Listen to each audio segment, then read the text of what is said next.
We're just going to do some microphone switches whilst I talk about our next guests. Different sort of partnership here, so we're going to have a slightly different conversation, or at least that's my aim. We'll see where it ends up. On behalf of the Chamber of Commerce, Ben Schuttenbeld. Where's Ben? He's just getting his microphone. On behalf of Loyens Loeff, Martijn Schonewille. You're already mic'd up, so please come and join me. And possibly the other man who needs no introduction is already mic'd up, Jan Peter Doomernik from Enexis and Elad. Come join me, guys. We got stools and chairs enough. That's okay, I can sit in. No, go on. It's a little bit easier if I sit slightly on the side. I have a feeling this conversation might end up going in all different directions. But the question I was asked to put to you, and again, we did some pre-work on this to try and give it some shape. You guys were kind of like some of the pioneering partners in the more innovation program side of things. So not just looking at how can we support this, but what can we get out of it ourselves. Ben, if I can start with you, the first thing you said to me when we were talking was, please help the people understand that we are not just a registry of companies. That's right. Everybody knows the Chamber of Commerce, and everybody knows when he starts a business, you go to the Chamber of Commerce and you register it. But we also support you and give you information.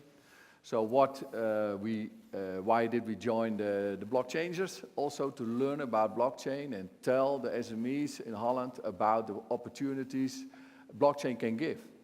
And we learned a lot during the whole year, the whole program around the Blockchaingers. Yeah, and actually you said to me we had 5 really clear goals, and I think we got a piece of paper or something. If you allow me, then. I love how prepared these guys are. This is awesome. It makes it easier. So 5 concrete goals that you wanted to achieve by joining this innovation program. Well, the first, I think the most of all, you need a good idea. And you need a good idea from the market. And you need a good team. And yes, we got a good team. The bright lady over there from from GoBlock. It's an idea about identity. The Chamber of Commerce, like Wouter was telling about the citizens. Chamber of Commerce is like you have a BSN number, we give you a KVK number. It's about identity on the blockchain. So what we want is an identity checker on the blockchain made by GoBlock. And we learned a lot. The third thing, the Chamber of Commerce also wants to support the ecosystem. And this is a big opportunity to do that, but we're also a member of the Dutch Blockchain Coalition. And we're also a member of this campus, the Brightland Smart Services Campus, all to boost the ecosystem in Holland about blockchain. Recruitment, I hope she's going to work with us, a good data scientist. It's only, she's from outside of Holland, and we need things like the verblijfsvergunning, but I think we're going to succeed. And the last thing, goal, and we really succeeded in that, was to have fun. So think, all goals achieved. You got everything you wanted, but I mean, you didn't just get that, you also made sure that you were giving in this process.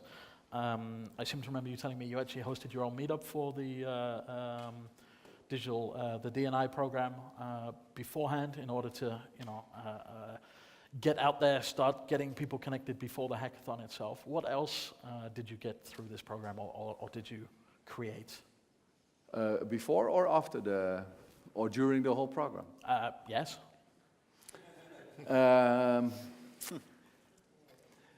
Yeah, again, Nick, the real question is, what we got out it, or what did we put in it? Yes, both. I mean, you had these goals, and you said, yeah, we've got these, we've learned a lot. Yeah.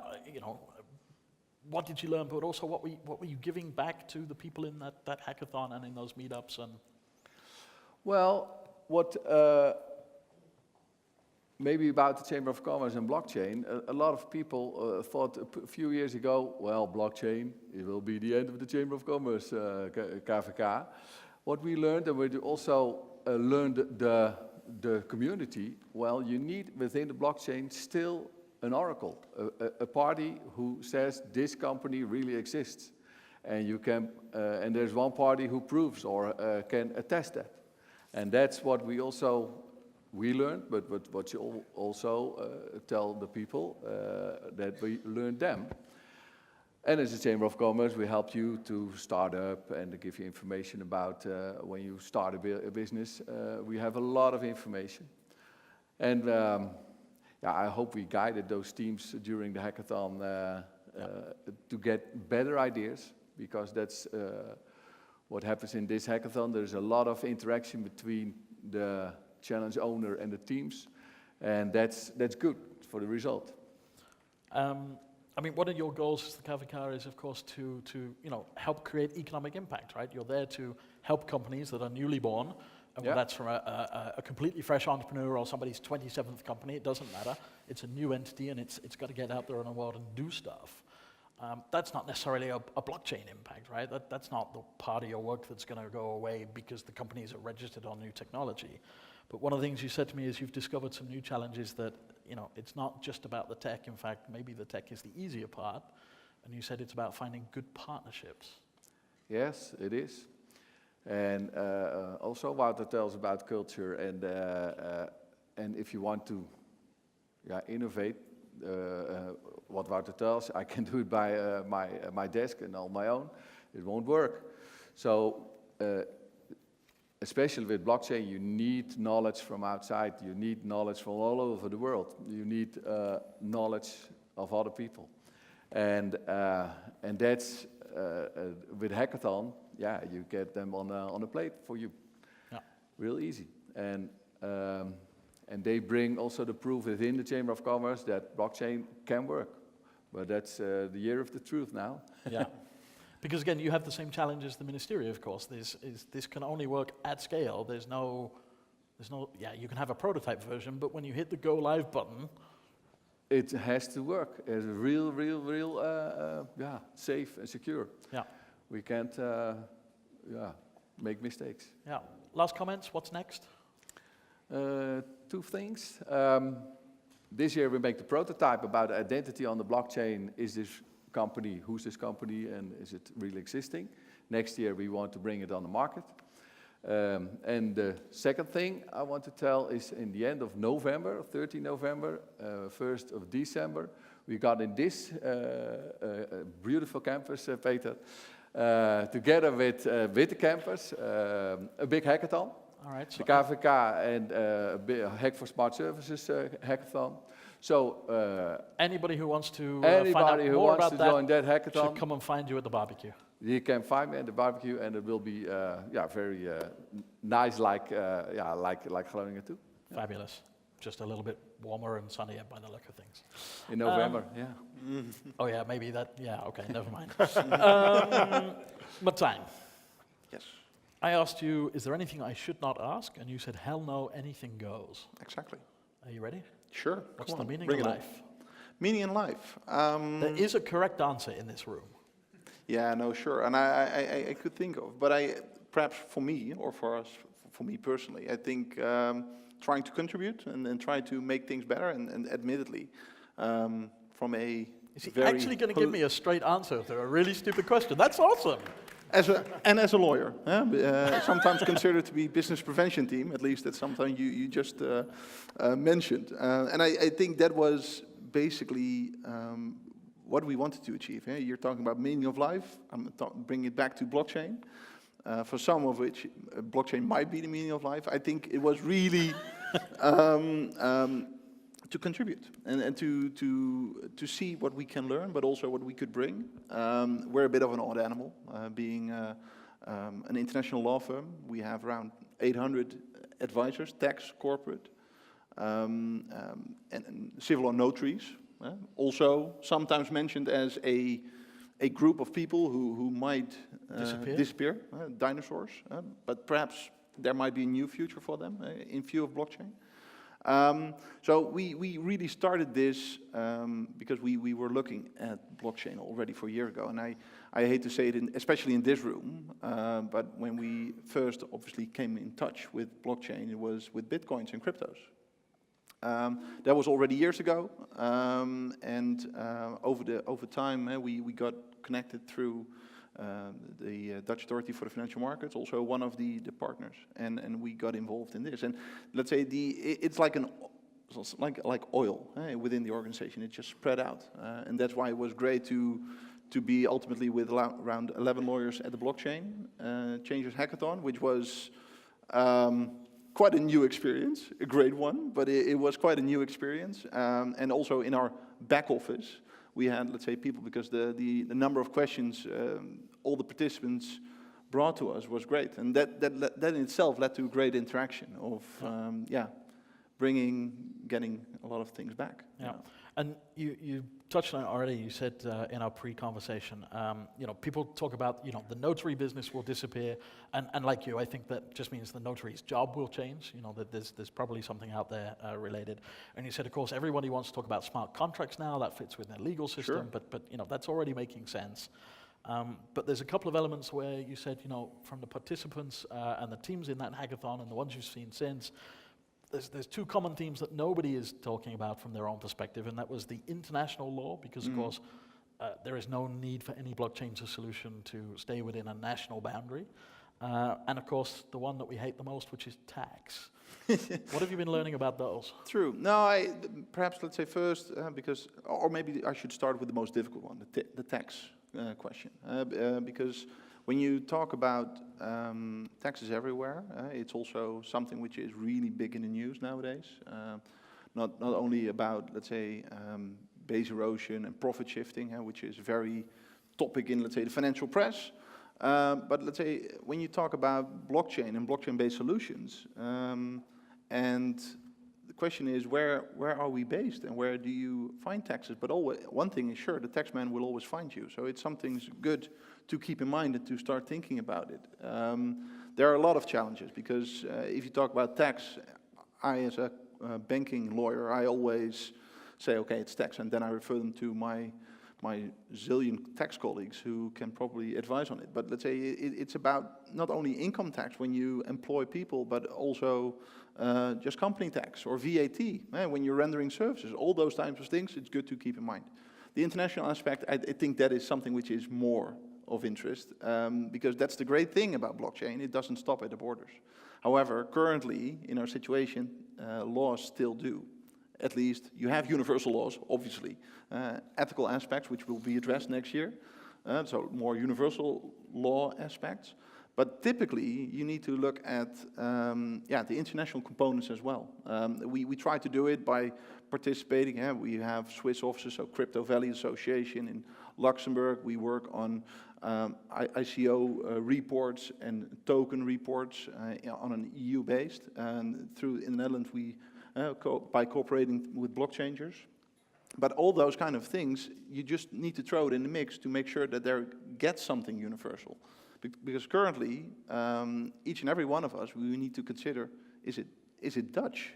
And that's not something which you would do if you're making a blockchain-based solution, full stop. So this is creating a sort of new paradigm about what is this business actually. Yeah, and in addition, and we were talking about it, it's quite interesting that we sit next to each other, because Jan Peter's always talking about doing the crazy shit, and I'm more about trying to avoid the crazy shit. So it's, but it's a good mix. But at the same time, we can find each other by thinking about what should be next. Yeah. A legal entity in itself is also just something which we as persons have invented, besides individuals. So what is next? Yeah. We want to talk about what you've achieved in this session. And you said, you guys came in sort of into a whole new world. Still. And one of the things you said is we learned so much in terms of insights. And then you used a great reference, but it feels like it's just the tip of the iceberg. What? No, sure. I think over time, let's say, we have created quite a group of people within the firm who are very enthusiastic about it. At the end of the day, I think, and that's always what I like about these type of meetups, you also see that we all struggle with the same kind of things, because we also have people who are thinking, let's say, yeah, but what's really out there, and then how do we convince them? And at the same time, because that is more of an internal part, I think far more interesting is the external part. We now see that it really touches the real economy.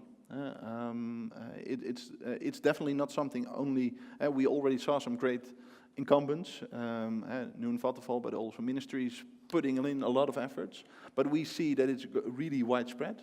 And at the same time, we also see parties who are really busy or really active in the crypto scene or in blockchain-based solutions, that they are forced to think about the real economy and think about, okay, we've previously had offshore structures and now we need to bring it onshore because of tax or other considerations. So we are really at the verge of these two worlds merging, and that is what I have said when talking about the tip of the iceberg.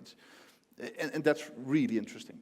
It's really interesting. So it sounds like the insights have really been about, okay, those two worlds are heading towards collision or merger, to put it a little more positively. But actually when that starts to happen, that's when the real work, the bottom of the iceberg, comes together, because of course it's got to be right. But we've never done this before. No, and that's why, even though we're talking about technology, I think one important factor, which I've learned again through the hackathon, because ultimately if you look at the solutions and the winners, it was all about team effort. And now if I look at the solutions which are effective in the real world, it's also about, again, partnerships and cooperation. Because we have seen quite a few requests or mandates where we were approached, and we're now working on quite a few mandates internationally, but when they say, can we have this up and running in a month? And we say, yeah, from a legal perspective, yes, but did you already work out the arrangement between you and me? And then it appears that it takes much longer, but not about the technical element. Of course, there are challenges as well, but it's more about where do we meet each other, and are we actually talking the same language, even among the technicians. Yeah. So that's kind of like the governance layer that you know, exactly. It's a sort of necessary evil, but if we don't get it right, the rest will not stand up. Ultimately, it's about the cooperation, and also that cooperation needs to be sound in order to make it work. So you're actually sort of describing, and you already got into it as well, the sort of dilemma between what it takes to be on this side, you know, the organizations that are really having to think about how do we get this done safely, professionally, and protect the people, and all that good stuff that I hope you all want, but also the startup side of 9 months is too long, man. I want to go, I want to go, I want to go. Yeah. Do you see a balance there, or is this just something that we're going to have to sort of push and pull and push and pull? Yeah, to a certain extent, yes. Unfortunately, there is not a golden formula which I could hand over. That would be fantastic. Is that your next level, is developing some sort of golden formula? No pressure? It would be great, but admittedly, that I don't think that's an ambition in itself. No. I think I would rather try to be part of the journey and try to learn as much as we can and see how we can bring it to the next level, but also to think about what needs to change. Because besides making these blockchain-based solutions sometimes commercially viable, because that can be a good goal, because to bring it further. Other things are quite interesting as well, is, let's say, from a conceptual perspective, what needs to change. We touched upon international law. What needs to change? Tax, what needs to change? Do we need to invent a new legal concept of nature 2.0? And can we actually make that happen? Currently, I'm afraid, let's say, besides what's happening in Malta, which I'm really interesting, which I will dive into, but currently in the Netherlands, that is not a concept which we could already apply. This is the DAO concept. Yeah. By Dimitri. You guys were heavily involved with that legal deep dive beforehand, and then you said to me a little bit later, we really want to make sure that we're doing instead of talking. Yes. I mean, it sounds to me like talking is actually one of the fundamentals of doing in your world, is, finding these questions, having that philosophical discussion, taking it back to the legal and saying, okay, can that work today, or what has to change? But what do you see doing in the next period, and then taking that, what's next? I think that is what we're currently already in the midst of. It's also about working with our clients and see what's going on, but also work with regulators, perhaps with ministries, to see what needs to change in order to make certain things possible. And for the next months to come, we are fortunate to work with smaller setups, startups, so you will, to think about what they can do, but also with large incumbents where very large logistics parties and utility companies, they come together and see what they can achieve. And besides, let's say, getting educated, but also educate by being at, let's say, fintech weeks all over the world and universities as well. And to talk about, let's say, the legal aspects. No, it's great to hear you keep referring back to this international perspective. I was talking with Rutger, and the international perspective, I'm going to get into this in my next conversation, is something I think really critical for that next level. So it's great to hear that there's people actually focused on, this is great locally, but what happens when and how do we? So you're almost one step ahead already. That's great. Last comment, perhaps? Ready to go? Yeah, ready to go. Looking forward to the barbecue as well, just to also, again, to connect. No, but ready to go, definitely. Fabulous. Jan Peter, you and I both know we could talk about this for hours and hours and hours. We don't have that long, so I'm going to ask you a few questions, and then I thought the only way we can make this work is if I give you a couple of minutes at the end to just go off on it. Is that going to be okay? Okay. I mean, you came in this, and I asked you the question. It's almost 100 days later, and you said stop. For us, this was never about 100 days. This was about creating an entirely new track, the machine-to-machine perspective. And you said we didn't even start with 100 days because we didn't want it to be achievable in 100 days. So we started with 1,000 days, right? So before I start getting into the next level, I think you guys were already at the next level before we got there. That's fantastic. You did a whole bunch of really good stuff beforehand, right? It was preparing those teams, custom workshops, helping these teams to understand how to break through whatever vision they have today. Forget about it. Go, way, way beyond. For those of you at Hackathon, you've heard bits of this story. For those of you who are new, I'm giving you a brief snapshot of we named this guy our Ministry of Crazy Shit for a reason. You put together that sort of IOTA meetup ecosystem to really start understanding that in line with whatever could come next. The track went fantastic. I mean, I can't even name all of the teams. They all did really mind-blowing stuff. Those of you who saw Cryo earlier, the pivot that they've taken is mind-blowing. Let's just take it down a step. Some of the things that happened. You got the chance to take a few of the teams to Hannover Messe, and you said I had some really interesting conversations there. Tell us about those conversations. Who did you talk to? Well, what we continuously do, also at Hannover Messe, is look for, as you heard it several times, the crazy shit. Why do we do this? Because we are very risk averse. We are a grid company. We are very risk averse. And disruption is nothing else as a risk I didn't see coming. So if we are interacting with people, we want to get an idea of their notion of crazy. So I, for example, talked with Ray of Cottonwood, who is a venture capitalist for good. And he says, I don't care about money because I'm already a millionaire. Yep. So had people like money like eating a pancake, that's great. But if you eat pancakes every day and day and day and day, then you have enough. So there is this new energy to change the world. You had enough of your pancakes. And that means that you can look to society from a totally different perspective. So what he said is, let's do something crazy. Let's imagine there is no money. And then we immediately says, well, this can never be, because money is essential.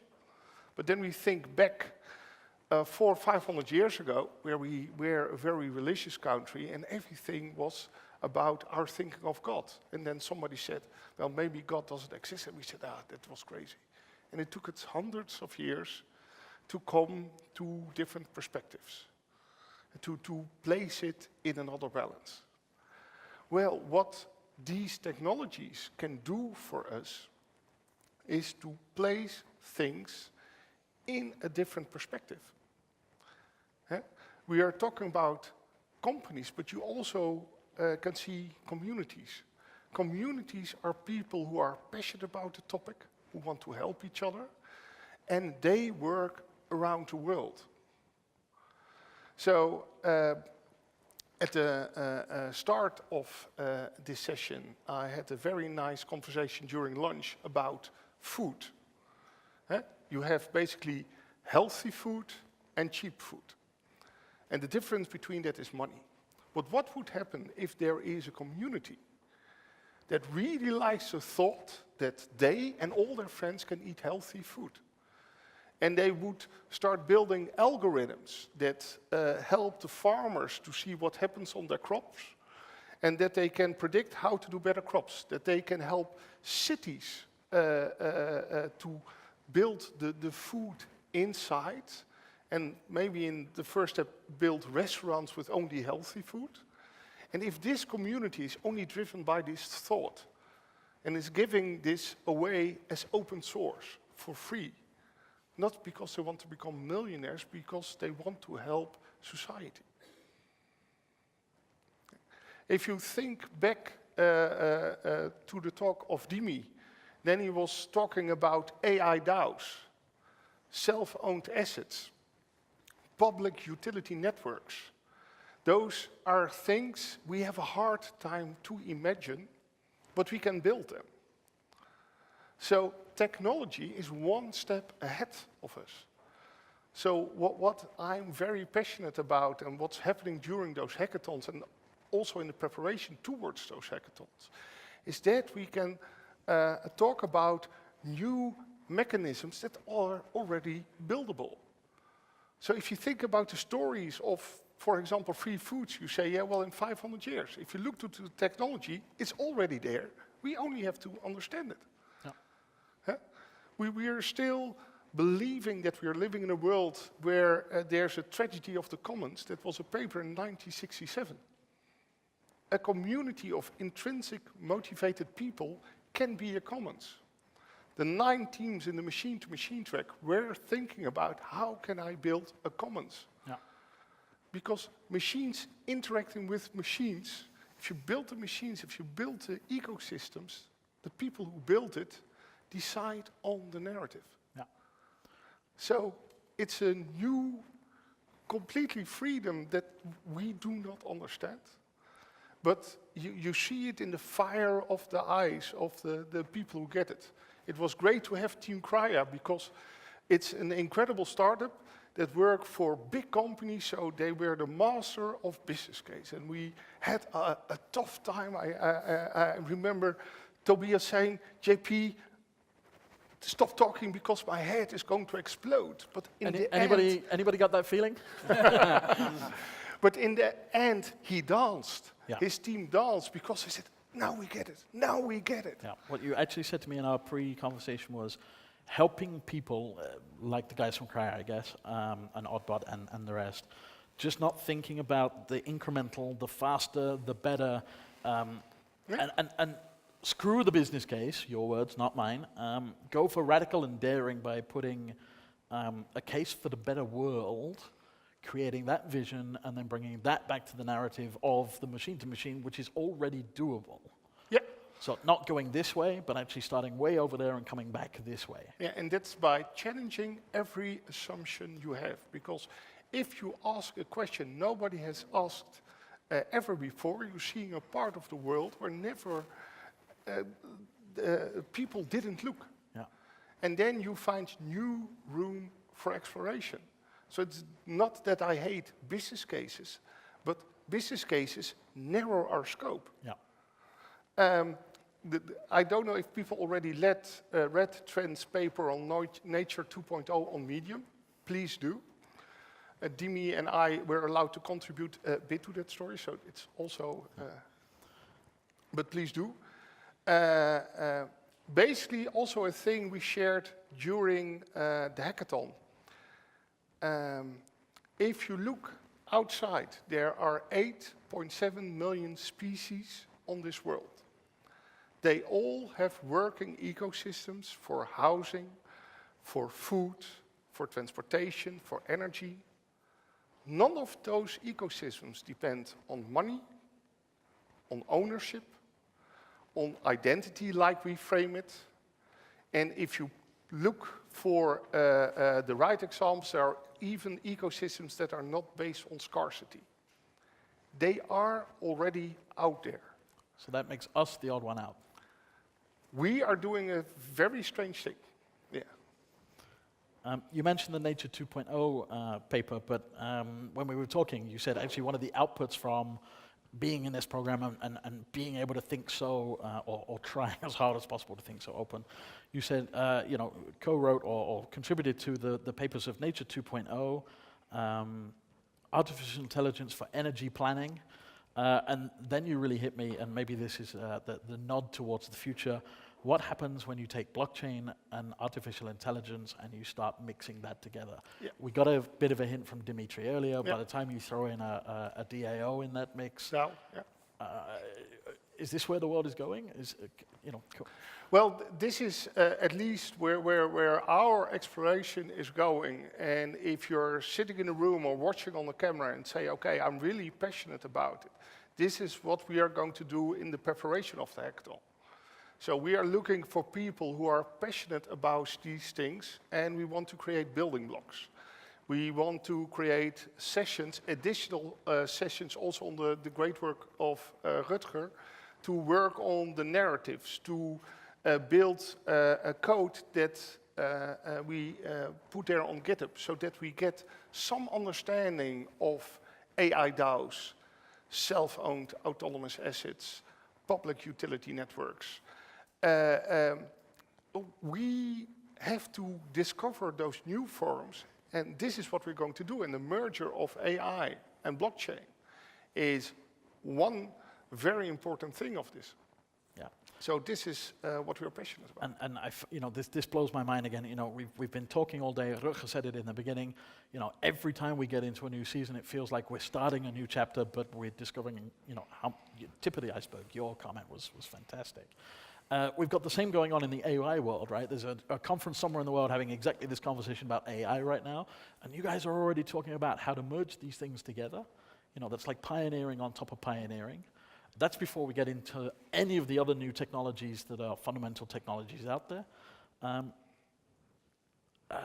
This just hurts my head thinking about it, but I desperately wanted to ask the question, what is this bringing your business? But it's such a pointless question because it's bringing you guys the opportunity to shape a totally different future. And that must be priceless in itself. Yeah, and what it does is it gives something essential to society. And we are a grid company, we think about energy. And what we do is we defend the right of energy of the people. And that means that we believe firmly that this has to be always there. And that means that if you ask questions, you can rethink assets. Can we depreciate them over 30 years? If you ask crazy questions, you can ask, okay, what is this energy system? You have the sun delivering 6,000 times the amount of energy we need, everywhere, for free, raw. Pretty much every day except in Groningen, yeah. And we created a system where it's scarce, where we say that people have to, so that there are so many points where we can pivot how we look at the world and start creating. And we like very much to be a part of it, to understand the crazy, to see the disruption before it happens, so that we can shape together solutions beneficial for society. Yeah. So to give a very nice tip for the people here and in the camera, I've been talking to the people of Permanent Beta, and they are working on a manifesto of ownerless assets. And if you say, okay, this could be my point of inspiration to participate next time in the hackathon, to work also with those crazy elements, we're going to do that on the Permanent Beta Festival in September in the woods. So if you want to find 300 like-minded people who are also looking for the crazy, this is a very nice place to go. Yeah. But this is only one of the sessions we are going to organize. Yeah. It's a great festival, so definitely worth signing up for. I'll be there. I did promise to give you a minute or so of rant time if you want it. If you want to get something out there, I think you've already got it in the conversation, but What's No, next? well, I second pitch I want to add. This is something we decided at the start of this session. We're also going to do a co-creation session on the future of food. In the last hackathon, I had 2 teams working on food as something that could be their abundance. We are going to do a co-creation session on that, hopefully in cooperation with the Food Integrity Blockchain Meetup. So if your topic is food, go to that. If you're very passionate about another topic, connect to me via LinkedIn, mail me, and we are going to see how we can co-create. If you want to become a millionaire, I'm a very tough partner to talk to. If you want to save the world, I'm your guy. Wow. I can't compete with that. I'm not going to try and find a closing statement. Fascinating conversation to hear the different perspectives, but also to hear how aligned they are. You guys are solving or trying to solve tough challenges that really unlock not just the next level in here and not in next level in international, but you're talking about planetary needs. Wow, thank you so much for being here, and I hope to see you all next year, and I think we've just heard you're in. With all my heart. Fabulous. Ladies and gentlemen, please give it up for these guys. Yep.